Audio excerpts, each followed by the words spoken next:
नमस्कार दोस्तों, जय जोहार। मैं कौशल तिवारी और बिहनिया संझा में आपका स्वागत है। हर मोर्चे पर फेल हो चुकी छत्तीसगढ़ की डबल इंजन की सरकार, क्या इस सरकार से अब आम लोगों के जान माल की रक्षा की भी उम्मीद नहीं की जा सकती?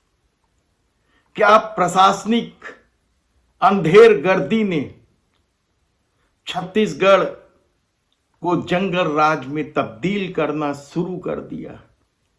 ऐसे कितने ही सवाल आपके मन में आ रहे होंगे, क्योंकि चुनाव के पहले जिस तरीके से वादा करके छत्तीसगढ़ में भारतीय जनता पार्टी ने सरकार बनाई थी, उन वादों में यदि महतारी वंदन और समर्थन मूल्य में धान खरीदी की बात को छोड़ दें तो हर मोर्चे में बुरी कदर फेल होते दिख रही है।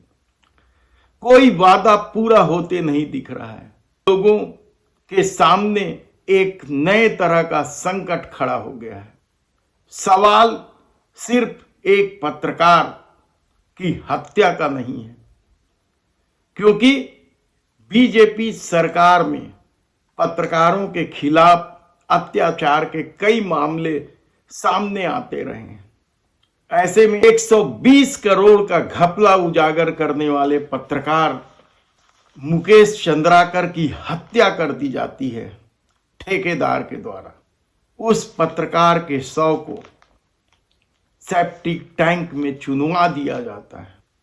सवाल उठता है कि राजधानी में भी तो 2 दिनों के अंदर दोहरा हत्याकांड और दोहरा हत्याकांड के साथ 4 हत्या हुई। चंगोरा भाटा के हत्या के आरोपी तो तत्काल पकड़ा गए, लेकिन धनेली पुल में जो बरामद हुई थी बेटी की लाश और बाद में पता चला कि उसकी मां की भी हत्या कर दी गई थी, उनके आरोपी अभी भी पुलिस गिरफ्त से बाहर। एक सुखद खबर यह है कि यूनिवर्सिटी रविशंकर विश्वविद्यालय के हॉस्टल से जो छात्रा गायब हो गई थी वह मथुरा में मिल गई है, यह पुलिस ने बता दिया है।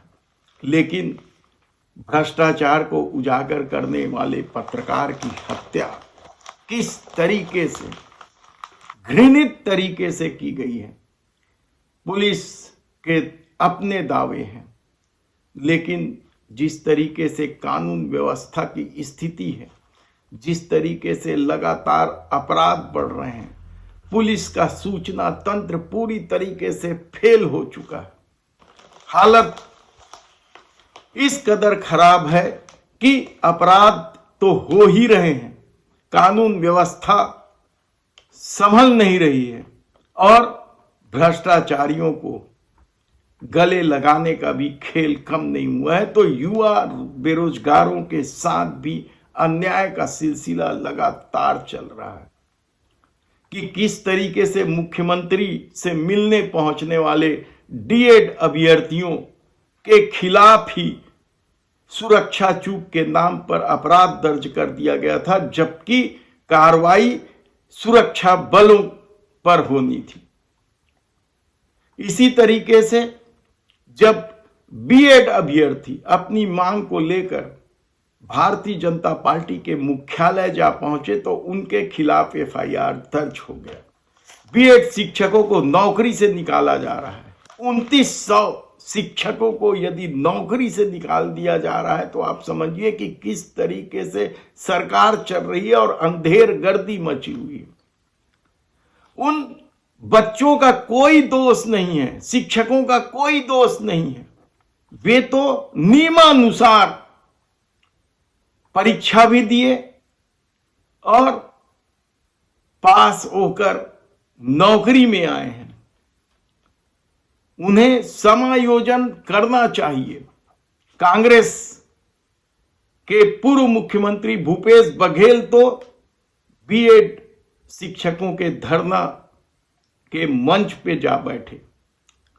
उन्होंने अपनी राजनीतिक शैली के तहत नारे तो लगवा दिए, कका जिंदा है, लेकिन जो खबरें आ रही हैं कि किस तरीके से एक एक जिले से शिक्षकों को नौकरी से निकाला जा रहा है, वह बेहद ही दुर्भाग्यपूर्ण है, कहा जाए तो गलत नहीं होगा।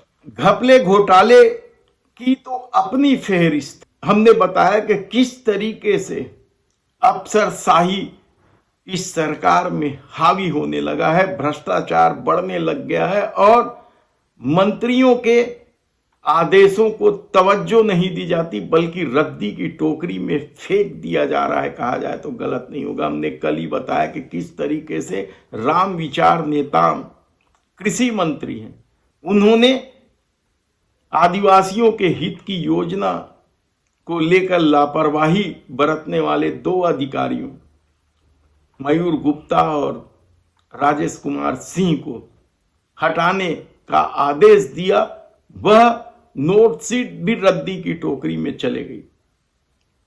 यानी मंत्रियों तक की नहीं सुनी जा रही है, विधायकों की अपनी शिकायत है और भारतीय जनता पार्टी के कार्यकर्ता और नेता तो निगम मंडल में नियुक्ति का इंतजार करते खामोश बैठे हैं। तो क्या छत्तीसगढ़ में इस तरह की परिस्थिति निर्मित कर दी गई है कि अपराधी बेखौफ होकर अपने अपराध को अंजाम दे रहे हैं? लगातार हत्या की वारदात थमने का नाम नहीं ले रही है। उप मुख्यमंत्री विजय शर्मा को लेकर कई तरह के कयास हैं। कहा जा रहा है कि जब भी मंत्रिमंडल में फेरबदल होगा या विस्तार होगा, विजय शर्मा से गृह विभाग ले लिया जाएगा। लेकिन स्थिति लगातार बिगड़ते जा रही है। कांग्रेस ने तो पहले ही कई घटनाओं को लेकर विजय शर्मा से इस्तीफे की मांग कर चुकी है। विष्णुदेव साय को ही नहीं बल्कि केंद्रीय गृह मंत्री अमित शाह को भी पत्र लिखा जा चुका है कि विजय शर्मा को हटा दिया जाए। पत्रकार वाले मामले में जब हाय तौबा मचा, रायपुर से लेकर राजधानी दिल्ली तक के मीडिया संस्थानों ने इस मामले को जोर शोर से उठाया, तो आनंद फानंद में पुलिस बल गठित करके और वैसे भी जिस तरीके से टैंक में पत्रकार का शव बरामद हुआ था, स्पष्ट था कि हत्या किसने की है। यानी पुलिस को ज्यादा कवायद नहीं करनी पड़ी। लेकिन जहां कवायद करनी पड़ रही है धनेली पुल वाले मामले में, वहां पुलिस फेल नजर आ रही है। ऐसे में देखना है कि इस अंधेर गर्दी का अंत कब होगा।